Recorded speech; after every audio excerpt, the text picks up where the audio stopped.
तो गुलाम साहब, एक थोड़ा हट के एक पर्सपेक्टिव है कि चूंकि एक रियल एस्टेट एक ऐसी जगह जाके फंस जाता है कि ये ज़रूरत भी है, आपकी नीड भी है, और दूसरी तरफ ये एक एसेट क्लास भी है।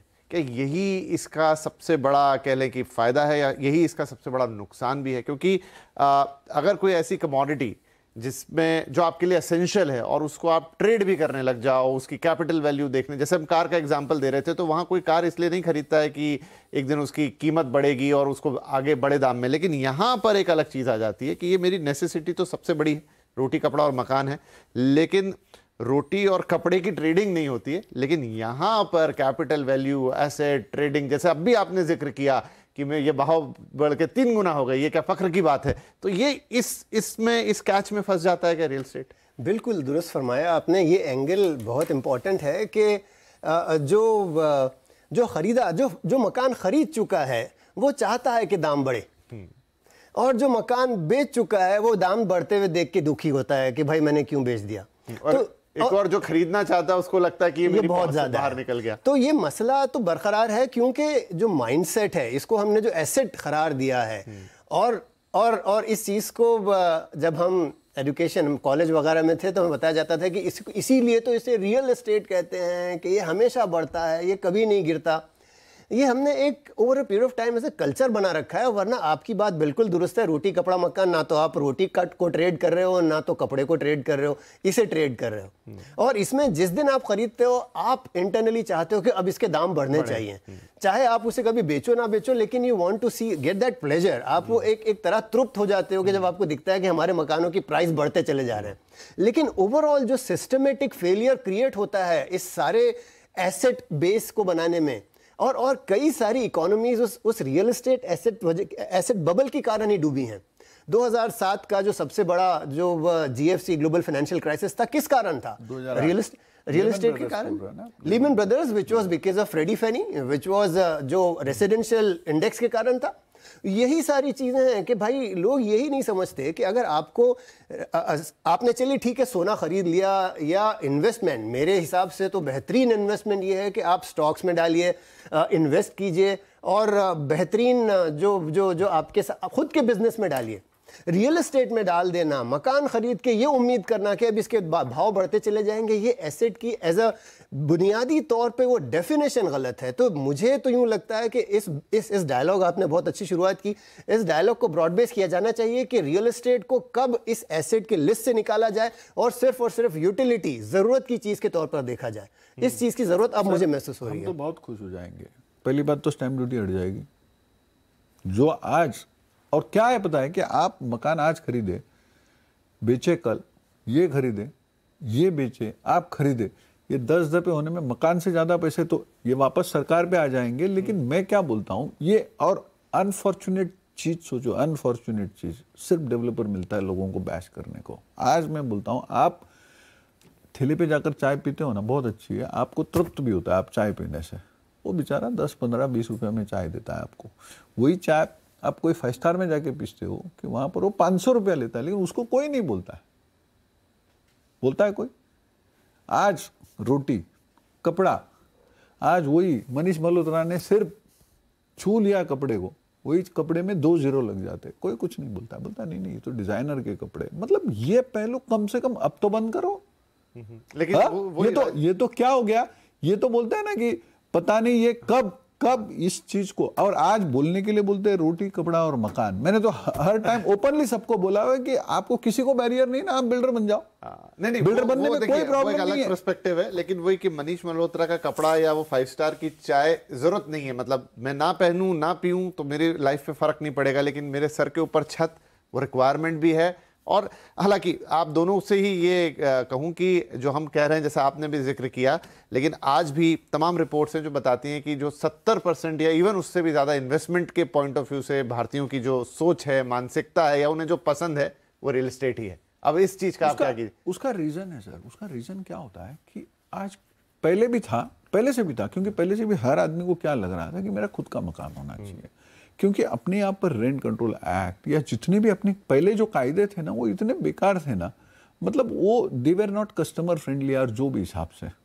तो पहले हो गया। अगर आपने देखो तो पहली पूरी बम्बई रेंट पे ही बसी हुई है। लेकिन आज आप किसी को बोलो मकान लेके, वो बेचारा अनफॉर्चुनेटली ताला लगा के रख देता है, लेकिन रेंट पे देने में बहुत दफे विचार करता है। दूसरी बात क्या हो गया है कि ये वंस अगेन अनफॉर्चुनेट थिंग है कि पहले तो जॉइंट फैमिली में सारे लोग रहते थे, अब तो वो लड़के की शादी होनी है तो पहले पूछते हैं कि ये लड़के का माँ बाप के साथ रहेगा या अलग रहेगा। मतलब ये जो डिवीजन हो गया, नो डाउट उसमें हमारा बेनिफिट हो गया, और हम ये नहीं चाहते कि ये बेनिफिट चाहिए।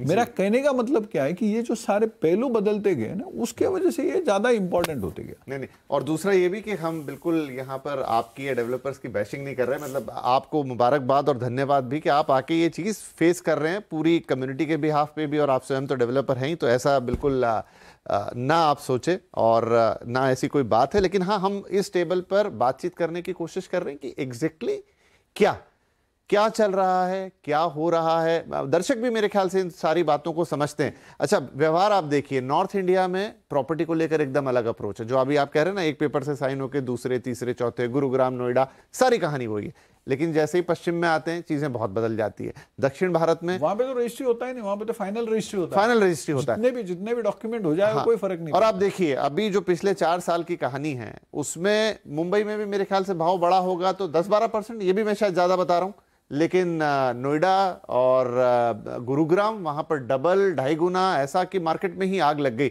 तो हर जगह रियल एस्टेट को लेने का पर्सपेक्टिव, उसको डील करने का पर्सपेक्टिव, वो भी अलग अलग है। सर, गुड़गांव का अगर गुलाम जिया सर इजाजत देते तो मैं बताना चाहता हूँ, गुड़गांव या नोएडा में, नोएडा क्या हो गया, नोएडा जो जिस भी प्रॉब्लम की वजह से जहाँ भी वो हो गया उसकी वजह से पिटने की वजह से, और दिल्ली डेवलप नहीं हो रहा है। आज जो दिल्ली का जो मास्टर प्लान या जो भी है वो कितनी सालों से पेंडिंग है।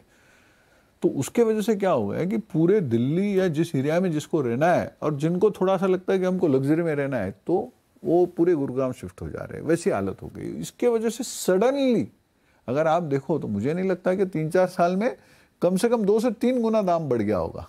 हाँ, मैं वही तो कह रहा हूं कि अब आप कैसे समझें कि भाई कोविड के बाद जो एक फैक्टर चेंज हुआ, लोगों की अप्रोच चेंज हुई, मानसिकता चेंज हुई, सब बदला, लेकिन गुरुग्राम में ऐसा क्या खास हो गया? जबकि मैं मानता हूं गुरुग्राम में बहुत लैंड अभी भी अवेलेबल है, इंफ्रास्ट्रक्चर वाइज वो बहुत अच्छा है, द्वारका एक्सप्रेसवे पकड़ लीजिए, अदर जो रोड्स वगैरह पकड़ लीजिए, अप्रोचेबिलिटी में दिक्कत नहीं है। लेकिन बावजूद उसके सर्टेन पॉकेट्स में इतना ज्यादा स्पाइक आया। अब उस स्पाइक को आप अंदर जाते जाएंगे तो बहुत सारी कहानियां, और अगेन फिर अगर खरीदने वाले हैं तो कोई क्यों ना बेचे, बहुत सारी चीजें हैं जिन पे हम बात कर सकते हैं। लेकिन मुझे लगता है कि हमारी पूरी चर्चा ही इस इंडेक्स में यहीं पे सिमट के रह गई। इसके दूसरे पहलू भी, उस पर भी फटाफट टच कर लेते हैं, जो बहुत अच्छी बात है और आप दोनों शायद अप्रिशिएट करेंगे और सब खुश भी होंगे कि हमारा जो ऑफिस स्पेस वाला है, जो कमर्शियल रियल एस्टेट है, वो बहुत उम्दा कर रहा है। इसके मायने में समझना चाहता हूं, अगर वहां पर इतनी लीजिंग हो रही है, हिस्टोरिक लीजिंग हो रही है, चाहे वो जीसीसीज की बात करें, आईटी की बात करें, इसके मायने हमारे रियल एस्टेट के लिए क्या है? नंबर्स क्या हमें बताते हैं? देखिए, ऑफिस एक ऐसा स्पेशलाइज सेक्टर है कि और इसका एक दूसरा पहलू है, शायद मैं पहले भी आप ही के प्लेटफॉर्म पे इसको बयान कर चुका हूं कि ये बहुत कैपिटल इंटेंसिव सेक्टर है, बरखिलाफ रेसिडेंशियल सेक्टर के, जहां मकान जैसे ही आपको आईओडीसीसी मिलता है, रेरा अप्रूवल मिलता है, आप मकान बेचना शुरू कर देते हो, और कस्टमर एडवांसेस आपके कैपिटल को बहुत हद तक सपोर्ट कर जाते हैं, आपके जेब से उतना पैसा नहीं लगता। लेकिन जब आप ऑफिस एसेट क्लास पर आते हो तो उस दफ्तर की इमारत पूरी मुकम्मल होने के बाद जब आप पहला किराएदार पाते हो, उस किराएदार का पहला रेंट चेक आता है, तब आपका पहला रुपया आपके कैश फ्लो में दाखिल होता है, जिसके लिए कम से कम 5 से 6 साल तो लग ही जाते हैं। अगर मैं प्लानिंग और लैंड एक्विजिशन ले लूँ तो 7-8 साल तो लग जाते हैं। तो ये जो एसेट क्लास है, ये बहुत ज़्यादा कैपिटल चाहता है और बहुत पेशेंस चाहता है। रेजिडेंशियल इसके बरखिलाफ बहुत डिफरेंट है। ऑफिस एसेट क्लास की एक चीज़ जो बहुत क्लियरली उभरी है कि पिछले 4-5 साल में बहुत ही अचंभित करने वाली बात है कि पूरे भारतवर्ष में शायद 12 से 13 से ज़्यादा डेवलपर नहीं हैं जो ऑफिस सेक्टर को केटर करते हैं आज। ऐसे कई होंगे जो एक छोटी मोटी इमारत बना के आगे बढ़ जाते हैं, या बहुत बड़ी कॉलोनी बन रही है उनकी, तो उसमें छोटा सा एक दफ्तर का बिल्डिंग बना दिया। लेकिन जो केवल ऑफिस सेक्टर पर ध्यान दे रहे हैं, ऑफिस की 1 मिलियन 2 मिलियन की एक एक बिल्डिंग बना रहे हैं स्क्वायर फीट की, वो उस तरह के लोग सीमित होकर शायद 1 डजन से भी नीचे रह गए।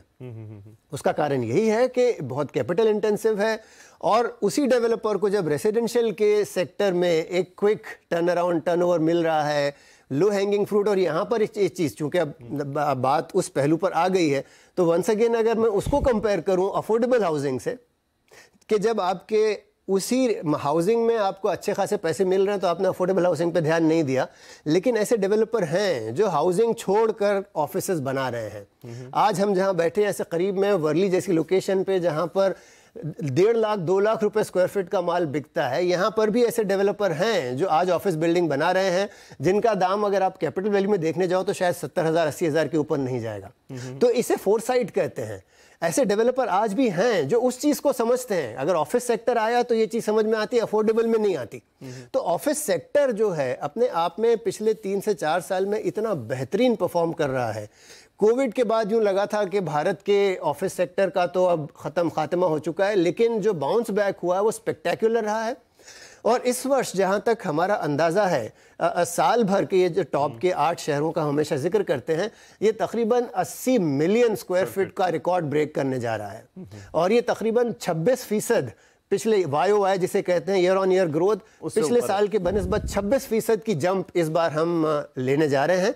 और ये दर्शाता है कि ओवरऑल वर्ल्ड में देखिए ऑफिस सेक्टर ऐसा है कि इसमें आपके दुनिया की सारी जो बाउंड्रीज हैं वो ख़त्म हो जाती हैं। अमेरिकन कंपनीज भी भारत में दफ्तर ले रही हैं, यूरोपियन ले रही हैं, जापानीज़ ले रही हैं, सब ले रहे हैं। और ये यही एक चीज़ बताती है कि हमारे लोग इतने बेहतरीन हैं, हमारा जो मैन पावर है, क्योंकि यहाँ लोग बैठ के काम कर रहे हैं। रिमोट जो वर्क हो रहा है, चाहे वो अमेरिका के लिए हो रहा हो या कहीं के लिए हो रहा हो, चाहे आप GCC कह लें, ITES, BPOs वगैरह जो भी हैं, वो सारी चीज़ें आज भारत में इतनी बेहतरीन हो रही हैं। और वो तो एक पहलू है, और इसका दूसरा पहलू है भारत में इटसेल्फ जो हमारा सेल्फ कंजम्पशन है। आप और मैं जैसे जैसे हमारा कंजम्पशन बढ़ रहा है, हमारे ख़रीदारियाँ बढ़ रही हैं, उसी हिसाब से हमारे बैक एंड ऑफिसेज़ की ज़रूरत बढ़ती चली जा रही है, चाहे वो मार्केटिंग ऑफिसेज़ हों, अकाउंटिंग हों या कस्टमर रिलेशंस हों। और उसके साथ ही साथ उस कस्टमर रिलेशन को केटर करता हुआ आपके सारे ई-कॉमर्स वाले लोग आ गए, स्विगीज़ वगैरह सारे जो लोग हैं। तो जो ओवरऑल ग्रोथ ऑफिस में हो रही है, चाहे दुनिया में जो हो रहा हो, भारत में उसके कंप्लीटली अपोजिट स्टोरी है। दुनिया के ऑफिस सेक्टर्स में बहुत बड़ी गिरावट आ रही है, लेकिन भारत का ऑफिस सेक्टर छलांगे लगाता हुआ आगे बढ़ रहा है।